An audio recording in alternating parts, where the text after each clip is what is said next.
Read with me as I read 2 Corinthians chapter 4.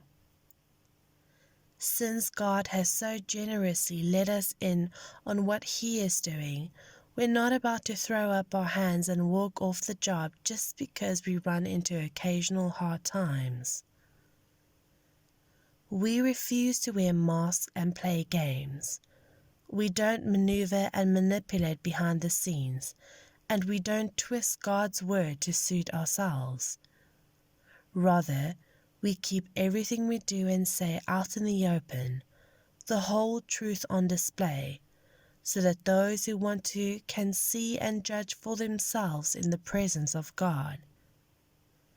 If our message is obscure to anyone, it's not because we're holding back in any way. No, it's because these other people are looking or going the wrong way and refuse to give it serious attention.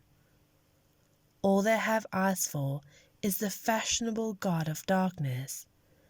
They think he can give them what they want, and that they won't have to bother believing a truth they can't see. They're stone blind to the dayspring brightness of the message that shines with Christ, who gives us the best picture of God we'll ever get. Remember, our message is not about ourselves. We're proclaiming Jesus Christ, the Master. All we are is messengers, errand runners from Jesus for you. It started when God said, "Light up the darkness," and our lives filled up with the light as we saw and understood God in the face of Christ, all bright and beautiful. If you only look at us, you might well miss the brightness. We carry this precious message around in unadorned clay pots of our ordinary lives. That's to prevent anyone from confusing God's incomparable power with us. As it is, there's not much chance of that. You know for yourselves that we're not much to look at. We've been surrounded and battered by troubles, but we're not demoralized.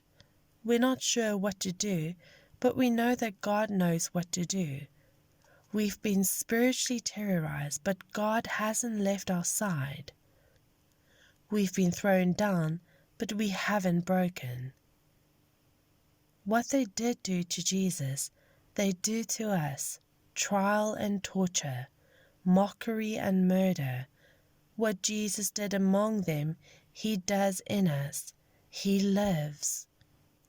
Our lives are at constant risk for Jesus' sake, which makes Jesus' life all the more evident in us. While we're going through the worst, you're getting in on the best. We're not keeping this quiet, not on your life. Just like the psalmist who wrote, "I believed it, so I said it." We say what we believe, and what we believe is that the one who raised up the Master Jesus will just as certainly raise up with you, alive. Every detail works to your advantage and to God's glory. More and more grace, more and more people, more and more praise. So we're not giving up. How could we? Even though on the outside it often looks like things are falling apart on us, on the inside, where God is making new life, not a day goes by without His unfolding grace. These hard times are small potatoes compared to the coming good times, the lavish celebration prepared for us. There's far more here than meets the eye. The things we see now are here today, gone tomorrow, but the things we can't see now will last forever.